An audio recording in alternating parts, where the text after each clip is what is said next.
The election of 1800 was the first peaceful transition in party control in American history and probably of any democracy in the world, except maybe in Greek times. Absolutely pivotal presidential election. Let's talk about it during today's video session. What I'm going to do is, as we approach the most important election in modern times, I'm going to go back over the other presidential elections that have been really important and talk about them.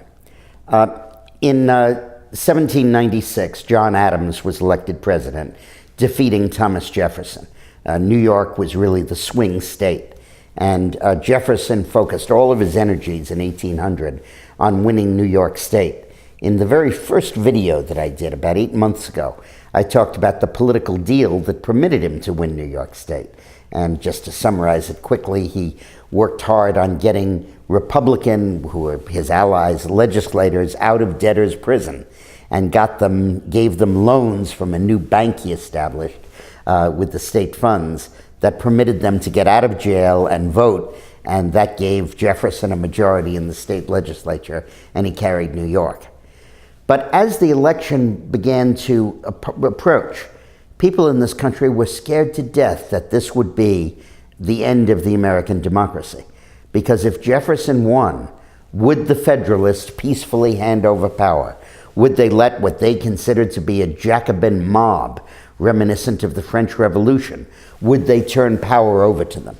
And then once Jefferson took power, would a reign of terror ensue, as it had just done in France? Remember, the reign of terror in the French Revolution was only about 10 years earlier, so it was fresh in everybody's mind.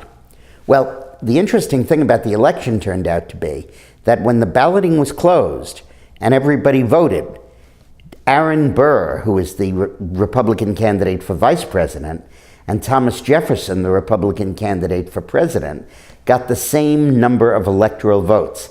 Adams, the Federalist, and Pinckney, his vice president, finished tied for third place. But Jefferson and Burr got the same number of electoral votes.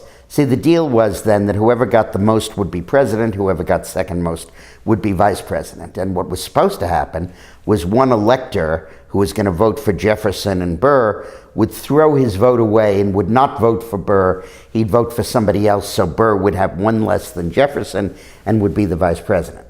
Well, he didn't do it, and there's evidence that Burr got to him and got him not to do it.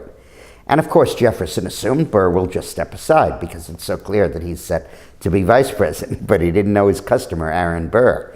Burr absolutely refused to and insisted that he had an equal right with Jefferson to be president. So the election was thrown into the House of Representatives because there was no majority winner in the Electoral College because Burr and Jefferson had the same vote.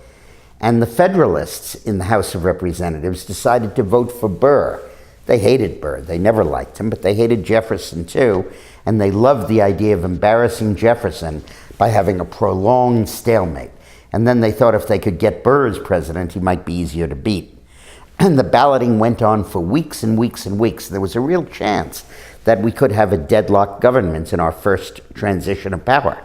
But unfortunately, Delaware, which had one electoral vote, 3 electoral votes cast by one congressman in the House, actually each state had one vote, so Delaware was cast by one member, switched from Burr to Jefferson and gave Jefferson the majority, and he became the president.